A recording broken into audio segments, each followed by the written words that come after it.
Hey guys, welcome back. Mr. Boreen here. Got another video for you. This one is going to be on the rise of fascism and what took place in Italy and Germany specifically after the end of World War I and the beginning of the new radicalization of politics, I guess is the best way to put it. So this is going to be a two-part video. Part number one is just going to be on the early years. Part number two will be on Germany specifically and Hitler really consolidating his power. But for this first one, we're just going to kind of take the 1919-1920 scope and development of fascism, first in Italy and then later in Germany. And then we will go through the beer hall putsch, Hitler's subsequent arrest, and the penning of his really, controversial but, really important, feels awful saying that, but important work, Mein Kampf. It's important not because it's good, but because of what it does. All right. So the objectives that we're going to have for this particular presentation are as follows. Please make sure that you guys are looking at the characteristics of fascism. And then please make sure that you know what leads to the rise of fascism in both Italy and Germany. And then we'll probably go into the second two objectives. How did Hitler ensure he had absolute power in Germany, and what were Hitler's goals once in power? Those will probably be more of video number two, although that third objective we will hit a little bit at the end of this video. All right. So I will be posting, as always, the presentation in Google Classroom, and you can retrieve it and pull these objectives out and make sure you are taking some notes as you follow along. All right. So let's hop right into this thing and just figure out objective number one. What is fascism? What are the characteristics of fascism? And how does this whole thing start? So if you haven't already listened to the previous screencast, the one on the end of the Treaty of Versailles and the beginnings of World War II, that one's titled A Peace to Start New Wars. I highly recommend going back and checking it out because I do get into a little bit of detail of what Italy and Italian people are so angry about. The center of this anger is this man, though. It's Benito Mussolini, Il Duce, my Italian, just like my German and my Russian and my basically English is horrible, so I'm sure I butchered that somewhere. So to all people who understand language and accents and emphasis and stuff, I'm sorry. All right, but moving on. Mussolini really is the heir to the Marxist Engels sort of thought process. And you might be thinking to yourself, especially those of you with background knowledge, like, no. Fascism is the opposite of communism. They hated each other. And you're right.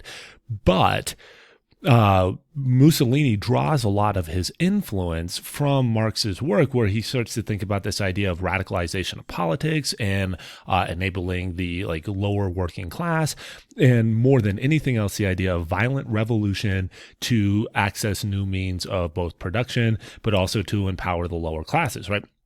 Because that's a key part of that Marxist philosophy. And that's what Lenin essentially did when he gets to Petrograd right after his exile in Switzerland, is he takes those Soviets, those workers' councils and soldiers' councils and those groups of people, and he brings them all together under one banner, right? That's the hammer and sickle banner of red communism. Now, Mussolini's looking at this differently. He doesn't think that communism is the right approach, but there are some ideas, specifically that idea of uniting the lower class, authoritarianism, that he really starts to look into. And so he basically starts what we would call a political movement.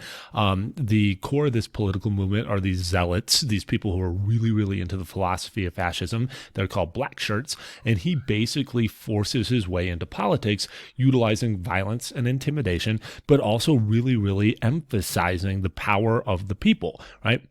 And in that way, it is somewhat similar to the way that communism and the way Marx and Engels envisioned communism spreading. But as you can see here from the chart, or from the graphic rather, fascism is fundamentally different, right? So down here at the bottom, we do have some of these economic functions pieces that are going to be controlled by the state. That's going to be really similar to communism as well. But we're going to start to see more of a rise of a militaristic state.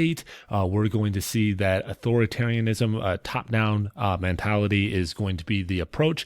And when we get to Germany, it's going to make a lot of sense why the Germans love this so much, because it's very, very similar to the Imperial Prussian system that the Germans had also embraced as well. But fascism at its core requires conflict. It requires there to be social tensions. What Hitler will later find when he installs Nazism and fascism in Germany is there's always got to be an enemy and there's always got to be a war. Otherwise, the means of production, the control systems, everything that's put into place to make the system work starts to fall apart.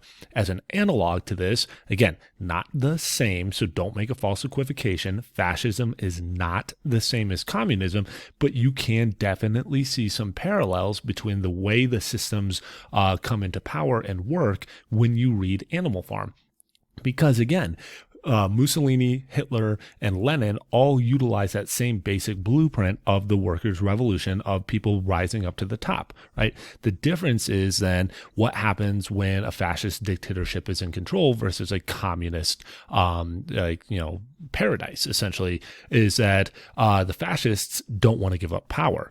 The final steps of what Marx and Engels envisioned was the workers taking over and creating essentially a utopia, but an actual place, not the Greek idea of a no place, right? So with that in mind, let's take a look at the real headliner when it comes to fascism, and that's going to be the rise of Hitler and the formation of the National Socialists or Nazi Party in Germany, right? In the last video that I shot, I talked to you guys about the fact that Hitler was a frontline soldier. I know it says up here that he wasn't technically a frontline soldier. He was a courier. The guy had 2 Iron Crosses. He was, he had bravery, accommodations all throughout his file. There's a story in like 1915 where he runs out into the no man's land of a battlefield to retrieve a wounded officer, risking machine gun and sniper fire, and brings this man back into the trenches. Like, he was a valiant soldier, and the war had given Hitler's life a lot of purpose. The regimentation, the organization, the feeling of being part of something, that mattered to him, because prior to World War I, he was something of a drifter. It's very well known that he was an art school, never was. His artist skills were pretty pedestrian overall. He wasn't really tethered to any sort of major political belief or ideology. There's lots and lots of different disinformation about him, like about his anti-Semitism, for example, or some of his childhood sort of stuff. What you need to understand about him is, more than anything else, the war was a definitive moment in his life. And what Hitler pulls out of World War I is a sense of organization and a real true sense of patriotism and nationalism, right? He really got into the German cause. And when the war ends, and again, go back to the last video if you need to know a little more specifics about his feelings, he feels stabbed in the back. He feels like, we were winning, how did we lose, right? And then when he looks at the Treaty of Versailles and he looks at the punishment, he's one of the chief people who are going to be angry about the humiliation from the Treaty of Versailles. He thinks that they were sold out, they being the German people, the Volk, were sold out by the upper class people like the plutocrats and the Jewish population in charge of the banking system. And that's where you're going to get more of the anti-Semitism, is from that perspective. And he starts to feel very, very passionately at the beginning, not so much about anti-Semitism, but more about the fact that Germany was betrayed, right? So he actually gets a job as a police spy, and his job is to work for the Weimar government. That's going to be the government that takes over a democratically elected government after the Treaty of Versailles, to spy on political movements, right? And so essentially you can imagine a democratic state utilizing their CIA would be a good analog, although it would be more like a mashup between the CIA and the FBI. But at any rate, Hitler is required to infiltrate this group of people called the National Socialists. And a lot of these people who were working together to form these new political groups were meeting in beer halls, or like a bar, the English version of a pub. And they would be inside of those specific areas sharing their political belief systems. And as Hitler infiltrates this National Socialist German Workers' Party, or the Nazi Party, he starts to find more and more that some of the things these guys are talking about, they run parallel to what he believed in his heart after the end of World War I. And so instead of becoming like a key informant, he switches over and becomes part of the Nazi system, right? I highly recommend hopping into the PowerPoint presentation and taking a look at this speech, because this is where Hitler kind of like, this is that man moment opportunity situation in history. Here you have this guy, he's super, super passionate. Definitely a demagogue type personality with a lot to say, with a lot on his mind. And now he's got a platform, right? And there are many, many people who, you know, if you gave up an arm or a leg, or if you were a parent who lost 2 or 3 or 4 children to the war, or you experienced like the crippling effects of the British blockade at home throughout the course of the war, and then to see how the war ends, there was so much anger. There were so many people who felt so disenfranchised, that when somebody like Hitler starts coming along, he starts talking about like, we need to be strong, we need to take pride in who we are, the problems that we have in this country aren't of our own making, there's somebody else who did this to us. He really like grabs a hold of a lot of people who felt like we should have won the war. We were the best army. We were the best people. Right up until the very end, it took everybody, the combined weight of everybody, to beat us. And that's what Hitler taps into here in this speech, right? So I highly recommend checking it out, not because it's inspiring, but because you get a really good idea of his passion, his Führer, not Führer as in father, like he'll eventually be called, but like this fury that he has inside of him, right? Now, what he ends up doing with this is he creates his own small scale sort of like army, and he's going to lead a violent takeover of Germany the same way that Mussolini was able to march on Rome and take over the Italian government. And so this movement that he inspires coalesces, and he like makes a run at like actually changing the political framework. And you'll take a notice on that date there, November 8th, 1923. We're not that far outside of the signing of the Treaty of Versailles at all, right? The ink is still wet in a lot of ways on that treaty, and already Hitler's making a run at power. And he gets a lot of credibility because one of the men who's going to be marching with him at the beer hall putsch, a putsch is like a revolt or a riot, is Erich Ludendorff. And Erich Ludendorff was one of the heroes of World War I. He was the final German high commander, the marshal of all the German forces at the end of World War I. And Ludendorff, you might remember from the last video, right up to the end of the war was talking about, we need to keep fighting, right? That's probably revisionist history. He had a nervous breakdown, he wanted out, but he's still there with Hitler. They try this putsch, it fails. Hitler's going to go to jail, right, as a result of this, right? He broke the law. And it's while he's in jail that he writes Mein Kampf, or My Struggle, right? And inside of this this book, we see a manifesto. He lays out his political ideology. He lays out why he thinks bad has happened to Germany. He identifies the enemies of the Germans, specifically the Jewish population. Again, they run the banking system.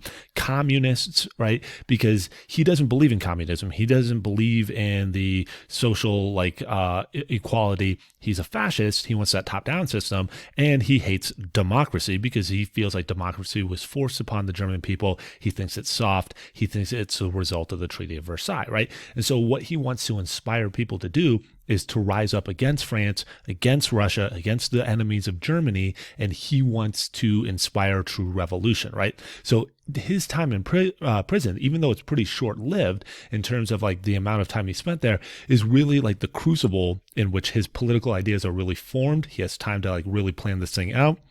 And when he emerges from jail and Mein Kampf is published, you'll see down there at the bottom, it's a bestseller, right? There's a lot of German people who feel the same way as him. Not every one of them is going to become a fascist, and not every one of them is going to be not every one of them is going to become a Nazi, but a lot of the German people are going to support this, right? So when he gets out, he's going to throw his full weight behind his political movement. He's going to realize that the violent overthrow wasn't really going to work, so he needed to reshape himself. So to end this video, I highly recommend hopping in, taking a look at the posted YouTube video to see what Hitler had transformed himself into. You've got a really good blueprint for understanding what fascism is, some of the core tenets of fascism, and the early stages of the rise of Nazism inside of Germany, who Adolf Hitler was, and why he was so quote unquote inspiring, right? In part 2 of this, we'll take a look at the Nazi state. We'll take a look at the laws that were laid out. We'll talk about how many people actually became Nazis and where Nazism ends up driving Germany. But for now, that's all we got for you guys. Make sure you take the chance to go back into the PowerPoint, check out the posted videos, return to the objectives, and I'll catch you next time with part 2. Bye.